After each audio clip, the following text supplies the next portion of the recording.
Hi guys, I'm Saumya and I am back to talk about books on this channel because that's what I do and that's what I love. I mean, being a book lover is such a big part of my personality.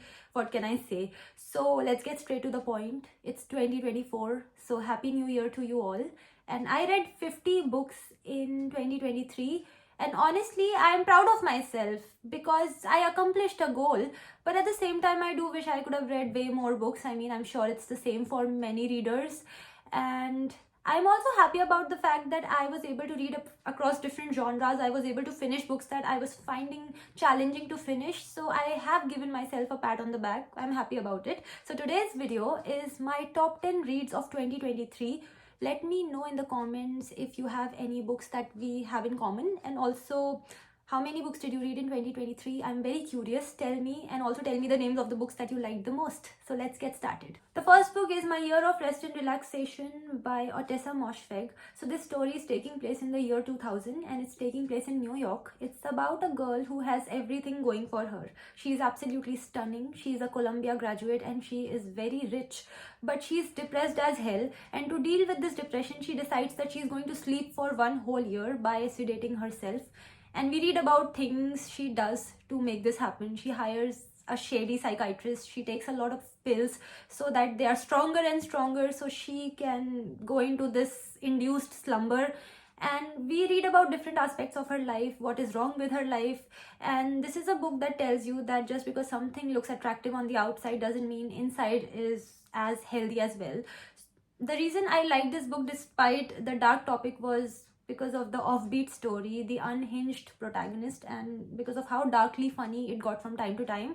So I had a good time with this book. The next book is Hyperbole and a Half by Ellie Brosh. So this one is quite different from the previous book. It's very funny. It's very humorous. So in this book, Ellie Brosh has depicted different incidents from her life in a funny and an exaggerated manner. Some of these stories also feature her dog, and like some really ridiculous and absolutely hilarious things happen in this book. The main thing that I took from this book was that life should not be taken that seriously, because life is funny if you can look at it from that perspective, and you can, when once things go wrong, in hindsight we can laugh about all the shit that went down. So that's what this book is about, and it's the type of book that can be reread for a good laugh on a sad day or even on a happy day.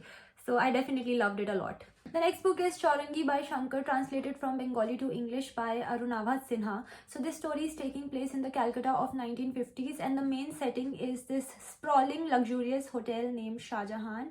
And we read about different characters who are associated with this hotel, either as employees or guests. And this book takes one back in time because obviously it's set in the 1950s, but it's like very nostalgic and poignant, and this is the type of book that reminds you what good literature is all about. Overall, through all these different characters, this story captures the human experience, which, if you think about it, is quite tragic and heartbreaking. We don't think about these things too deeply on a day-to-day basis because they're very sad, but this book kind of reminds you of all that in a very beautiful way. I took my time with this book because it's a slow read, slow but not boring, slow in a way that makes you want to slow down yourself. The next book is Glass Town by Isabel Greenberg. So this is a graphic novel and my second one by her. First one was 100 Nights of Hero, which I was blown away by, and I had no idea that this book was going to live up to that one, because that is one brilliant book. So I think I'm an Isabel Greenberg fan now. So this story is about the four Bronte siblings, Charlotte, Emily, Branwell, and Anne. I'm sure you're all familiar with Charlotte and Emily Bronte. So this book is about these siblings creating stories. So this is a story and it has stories within it. And this book is the epitome of imagination. So much goes on in this graphic novel and the illustrations are to die for. And this is the type of book that will delight any book lover, because we all love reading about imagination. We all love reading about stories, and that's what this graphic novel is about. And it's such an immersive and a beautiful experience. I loved every bit of it. The next book is The Woman Destroyed by Simone de Beauvoir. So this is a collection of 3 stories about 3 different women facing 3 different issues in their respective lives. And as a woman, this book was definitely triggering for me to read because it's quite unpleasant and depressing. This is not a happy book at all. And the reason I have included this book in my list is because I cannot deny how brilliant it was. There were so many hard-hitting facts, so many hard-hitting realities and observations that I read in this book that I didn't love reading, but I couldn't deny their reality, or at least they gave me something to think about. So I'm happy, I'm glad that I read this book. It definitely rattled me. You can appreciate unpleasant books that are brilliant as well. So this was one such read for me. The next book is Kohinoor by William Dalrymple and Anita Anand. So this book is non-fiction and it's about the Kohinoor diamond. So if you are interested in reading about Kohinoor, then you can definitely consider reading this book. I was expecting that this book was going to take a long time for me to finish, but that did not happen. It reads like a story. It invokes so many emotions in the reader, and of course it is informative as well. So I had such a good time with this book. I learned so much. I felt so many feelings, and that was the complete experience that I got with this non-fiction book. This came as a surprise, but I'm happy that I picked it up. Although it took me a hot minute to get to this book. I've had this since 2017 and I read it in 2023.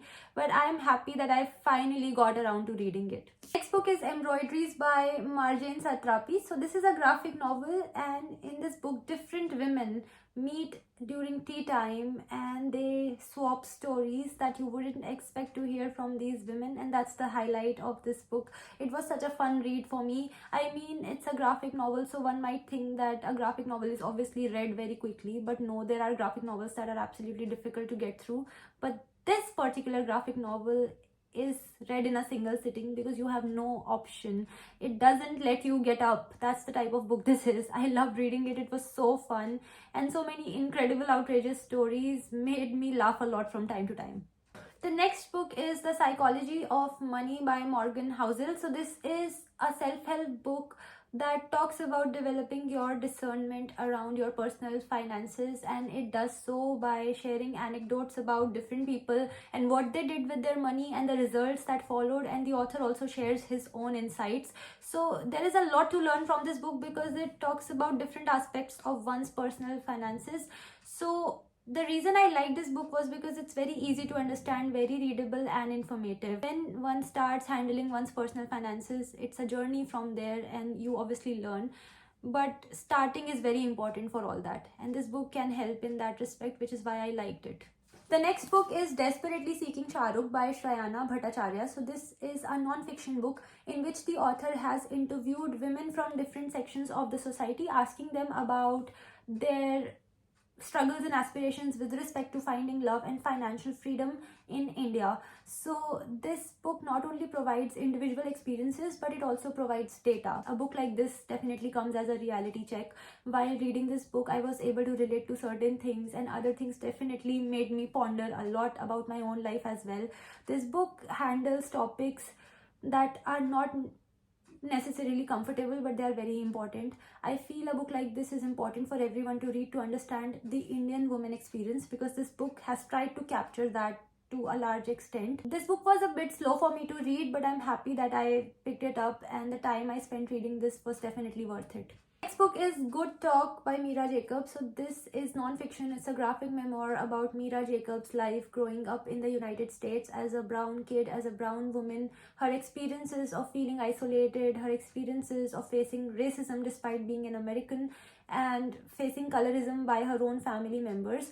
Most of this book is about her struggles, and because of that the vibe of this book is very gloomy, but at the same time it has been told in a very riveting manner, which is why I wasn't able to put it down before finishing it completely. I was also curious to read this book because I feel I haven't read enough Indian American perspective, and this book gave me that. I definitely liked reading it. It's a very serious read. It also talks about two very important events that took place in America, which was 9/11 as well as the 2016 elections that elected Donald Trump as the president. That's it. We have reached the end of the video. I can't believe that 2023 is over, and I've also made this top books of 2023 video. Time flies by really fast. I hope you liked this video. I hope you liked all these books. Let me know if you are interested in reading any of them in the comment section. Thank you for watching this video. If you want to connect with me on my social media, the links are in the description. I will see you next time. Till then, bye bye, take care and stay safe.